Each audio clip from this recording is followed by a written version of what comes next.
വ്യക്തവും കൃത്യവുമായ എവിഡൻസ് ഇല്ലാതെ police department ഒരു മിനിസ്റ്ററെ അറസ്റ്റ് ചെയ്യൂ? എങ്കിലിതിന്റെ പിന്നിൽ ഒരു ചതി നടന്നിട്ടുണ്ട്. പൊളിറ്റിക്സിൽ ചതി ഉറപ്പല്ലേ സർ? അതിലൊക്കെ ചെന്ന് വീഴുന്നത് അവരവരുടെ ശ്രദ്ധ കുറവല്ലേ? എന്തായാലും പ്രതാപ വർമ്മ സാറായിട്ട് ഉണ്ടാക്കിയെടുത്ത ഒരു രാഷ്ട്രീയ വിശുദ്ധി അത് ചേച്ചി നഷ്ടപ്പെടുത്തി. സാറിന്റെ കുടുംബത്തിന് തന്നെ ഇത് വലിയ നാണക്കേടായില്ലേ? എനിക്ക് ചേച്ചി ഒന്ന് കാണാൻ പറ്റുമോ? അതിനെന്താ, കാണാലോ.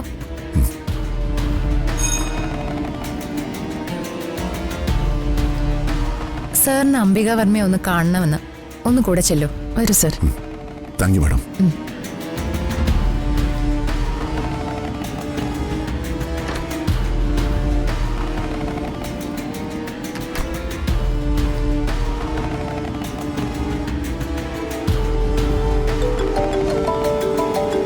ഇത് SP ആണല്ലോ. ഹലോ മാഡം, നമസ്കാരം. നമസ്കാരം സർ. ഒരു ഗുഡ് ന്യൂസ് തരാൻ വേണ്ടിയാ വിളിച്ചേ. നിങ്ങളെപ്പോലെ വലിയ മനസ്സുള്ളവരൊക്കെ തരുന്ന ന്യൂസുകൾ മനസ്സിന് കുളിർമയുള്ളതായിരിക്കും. കമാൺ. വർമ്മ സാർ ഇവിടെ വന്നിട്ടുണ്ട്. നേർപ്പെങ്ങളെ കാണാൻ നേരാങ്ങള പോലീസ് ക്ലബിലേക്ക്. ആരോമൽ ചേകവരും ഉണ്ണി ആർച്ചയും ആങ്ങളെയും പെങ്ങളും അന്യോന്യം നോക്കിയിരുന്ന് വാവിട്ട് നിലവിളിക്കട്ടെ എന്റെ മാഡം. അല്ലാതെ നമ്മളിപ്പോ എന്ത് പറയാനാ? ശരി സർ. Okay okay okay.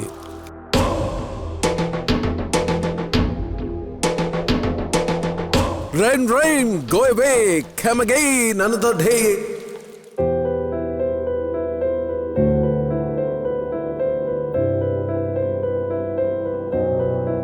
ഞാൻ വിളിച്ചിട്ടെന്താ രാജു ഫോൺ എടുക്കാത്തെ? എന്താ രാജു ഒന്നും മിണ്ടാത്തെ? ഫോൺ എടുത്താലും ഋതുവിന് പറയാനുള്ള മാറ്റർ ഇതല്ലേ. അതിനുള്ള മറുപടി ഞാൻ നേരത്തെ പറഞ്ഞല്ലോ. രാജുവിന് താമസിക്കാൻ ഒരു വീട് വേണ്ടാന്നോ?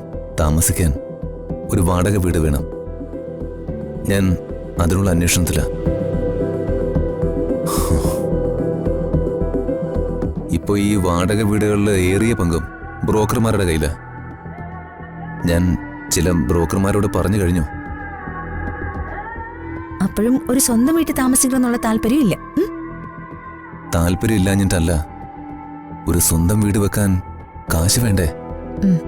കാശില്ലാഞ്ഞിട്ടല്ല, ഇതിനൊക്കെ വാശിന്ന് പറയും. അങ്ങനെയൊന്നും നല്ലൊരിതു.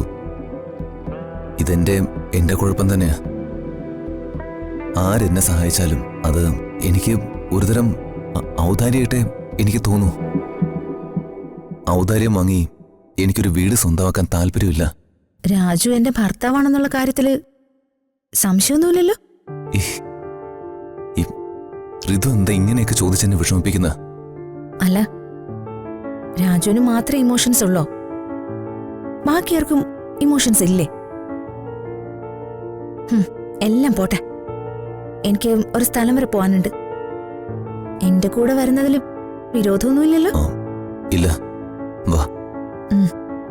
എന്നാ വേഗം ബൈക്ക് എടുക്ക്.